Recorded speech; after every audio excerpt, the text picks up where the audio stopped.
ሰላም ተመሃሮ ንስኹምን ስድራቤትኩምን ጽቡቕ ንኽትህሉ በዓል ሙሉእ ተስፋየ እምበኣር ሕጂ ምዕራፍ 9 ክንመሃር ኢና ንሶም ከዓ ዓድመ እዮም ዝኾኑ ዓድመ እንተደኣ ርኢናዮም ዳርጋ ኩሎም ከበብቲ ፊደላት እዮም ስለዚ ነቶም ከበብቲ ፊደላት ዓድመ ኢልና ፀዊዕናዮም ኣለና ቅድሚኡ ግን ኣብ ምዕራፍ 8 ዝተምሃርናዮም ፊደላት ክንርኢ ረ ንምዝካር ረጒድ ወሲድና ነርና ረ ሩ ሪ ራ ርየ ር ሮ ፈ ንምዝካር ከዓ ፈረስ ወሲድና ነርና ፈ ፉ ፊ ፋ ፍየ ፍ ፎ እዞም ናይ ሕቶን መልስን ሙሉእ ሓሳባት እውን ተማሂርናዮም ነርና እስኪ ንድገሞም ቁሩብ ኣነ እንታይ ገይረ ኣነ ትግርኛ አንቢበ ንስኻ እንታይ ጌርካ ኣነ ጎየ ንስኺ እንታይ ጌርኪ ኣነ ኮፍ ኢለ መ ንምዝካር መጽሓፍ ንወስድ መ መጽሓፍ መ ሙ ሚ ማ ሚየ ም ሞ መ ሙ ሚ ማ ሚየ ም ሞ መ ሙ ሚ ማ ሚየ ም ሞ መ ሙ ሚ ማ ሚየ ም ሞ መ ሞ ም ሚየ ማ ሚ ሙ ም ፋ ሞ ማ መ ፎ ሚየ ሪ ማ ፊ መ ሙ ሞ ማ ሞ ም ሚየ ማ ሚ ሙ መ ይ ሙ ሚ መ ሚየ ኽ ሞ መላመድ ንባብ ሜስ ሜስ ማይ ማይ ምስ ምስ ኦም ኦም መን መን ምሸት ምሸት ለሚን ለሚን ማኪና ማኪና ከተማ ከተማ አስመራ አስመራ ሜስ ማይ ምስ ኦም መን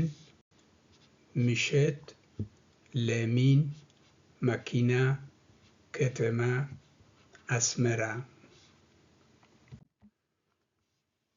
ንባብ ቃላት ማኪና ወይ መኪና ማንካ መስኮት መቐዝ መንከሽከሽ መተርኣስ ቀሲለ ደግሞሜ ማኪና ማኪና መኪና መኪና ማንካ ማንካ መስኮት መስኮት መቐዝ መቐዝ መንከሽከሽ መንከሽከሽ መተርኣስ መተርኣስ ማኪና መኪና ማንካ መስኮት መቐዝ መንከሽከሽ መተርኣስ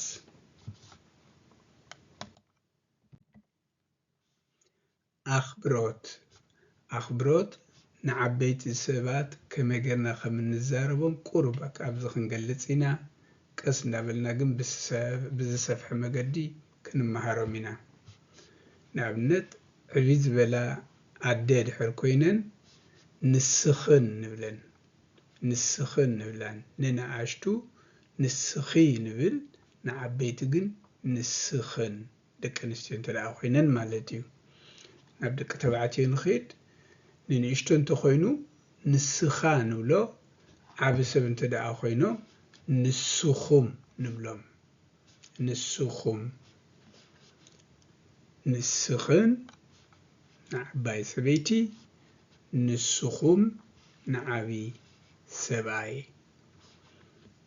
ንኣብነት እስከብዚ ነንብብ ንስኽን መን ስምክን ንስኽን መን ስምክን እዚ ነዘን ዓባይ ኣደ ማለት እዩ ነዞም ዓብይ ኣቦ ከዓ ንስኹም መን ስምኩም ንስኹም መን ስምኩም ስለዚ ንዕኦም ሽሞም ክንሓቶም እንተደኣ ደሊና ንስኽን ወይ ንስኹም ንብል ማለት እዩ ንስኽን መን ስምክን ንስኹም መን ስምኩም ሕጂ እቲ መልሲ ነንብቦ ንሰን ክምለሻልናየን ማለት እዩ ኣነ ነብያት ይበሃል እሰን ክምልሻልናየ ከለዋ እንታይ ኢለን ኣነ ነብያት ይበሃል እዞም ሰብኣይ ከዓ ኣነ ቀለታ ይበሃል ኣነ ቀለታ ይበሃል ሽዑ ሽሞም ምስ ፈለጥካ ሰላም ክትብሎም እንድሕር ዘለኻ እንታይ ትብል ሰላም ማማ ነብያት ሰላም ማማ ነብያት ነቶም ሰብኣይ ከዓ ሰላም ባባ ቀለታ ሰላም ባባ ቀለታ ክደግመልኩም እየ ንዓባይ ሰበይቲ እንታይ ንብለን ንስኽን ንዓብ ሰብኣይ እንታይ ንብሎም ንስኹም ሕጂ ብዝሕቶን መልሲ ንኸይድ ንስኽን መን ስምክን ኣነ ነብያት ይበሃል ኢለን ምልሻ ማለት ይሰን ብድሕሪኡ ንሕና ከዓ ሰላም ማማ ነብያት ንብለን ማለት እዩ ድሕሪ ሰላም ክንብለን ደሊና ኣብዚኣ ሃ ኣይተምሃርናያን ጌና ኣብ ቀረባ ግዜ ክንመሃራ ኢና ንስኽን መን ስምክን ኣነ ነብያት ይበሃል ሰላም ማማ ነብያት ንስኹም መን ስምኩም ኣነ ቀለታ ይበሃል ሰላም ባባ ቀለታ ለጂ እስከ ሕጂ ንዓይ ክትምልሱ ለትኽእሉ ክሓተኩም እዘን ኣብዚ ንሪአን ዘለዋ ሰበይቲ መን ሽመን ወይ ስመን መን እዩ እዞም ኣብዚ ንሪኦም ዘለና ሰብኣይ ስሞም መን እዩ ስለዚ ኣንቢብኩም መልሽዎ ማለት እዩ ኣብ ጥራስኩም ከዓ ክትፅሕፍዎ ፈትኑ መዘኻኸሪ ግበሩ ዳሕራይ መዓልቲ ብኡኽ ብዙ ሓሳባት እዝን ምዝራብ ክትክእሉ ኢኹም ማለት እዩ ስለዚ ስጋብ ዝተምሃርናዮም ፊደላት ቤ ሴ ሼ ኬ ኸ ሌ ዜ አ ጌ ኔ ኜ ዬ ቴ ቀ ቐ ሬ ፌ መ ናይ መወዳእታ ተምሃርናዮ ፊደላትን ቶም ክልተ ናይ ምዕራፍ 8 ከንብቦም እየ ሬ ሩ ሪ ራ ሬ ር ሮ ፌ ፉ ፊ ፋ ፌ ፍ ፎ ሜ ሙ ሚ ማ ሜ ም ሞ እምበኣር ፊደል መ ዝተምሃርናዮ ሎሚ ኣብዚ ወዲእና ኣለና ሓደራ ንማማኹም ወይ ነቦኹም እዚ ናይ ኣኽብሮት እንታይ ማለት ኢልኩም ሕተትዎም ብዝያዳ ንሶም ክረድኡ ከም ዝኽእሉ ይኣምን እየ እምበኣር ፅኒኢልኩም ሰማዕኹምኒ የቐኒየለይ ኣብ ዝመፅእ ዘሎ የራኽበና ከይሓልፈኩም ተመዝገቡ